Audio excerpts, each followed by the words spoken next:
Welcome to the future of personal air travel. The future is diesel engines, fuel economy, no nice, high, fast, or maybe even sipping fuel as you go. This is the new Diamond DA42 version 6, or maybe V1, I guess, depending on how you look at Roman numerals. With the Dash 6, Diamond spent about a year making improvements. Mostly it's aerodynamic cleanup. You have the same engines, the same 168 horsepower that you saw the Austro Mercedes-derived engines of the NG. For example, more than 200 screws are now flush instead of having the rounded tops. The propellers are brand new.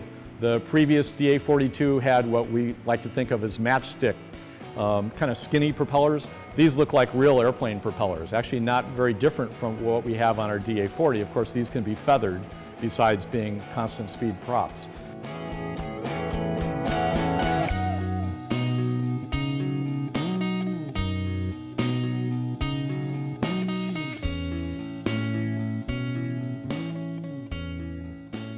Essentially what swayed us was the two engines. We really want to be able to go to the Bahamas, we want to go to Alaska, we want to really be able to fly over some hospitable terrain where having that second engine is pretty comforting. And another thing that really attracted me is that the engines are computer controlled. These are literally Mercedes car engines. And Diamond takes those engines, they replace things like the alternator and the turbochargers, but they don't touch the engines themselves.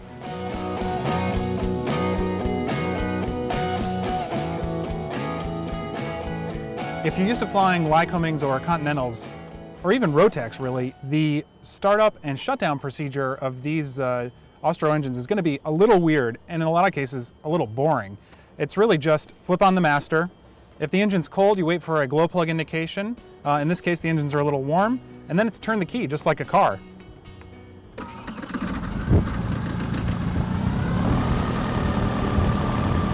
And the shutdown is really just as easy.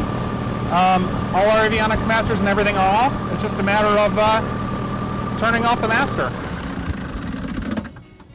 That's all there is to it.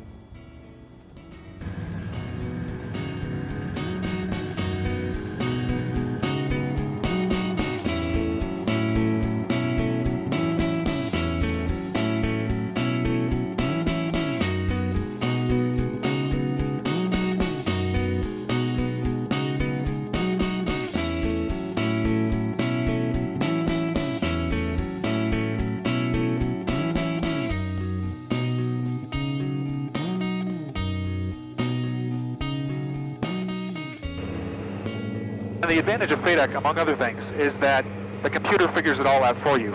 You pick really a fuel burn you want and a speed you want, and it does the rest.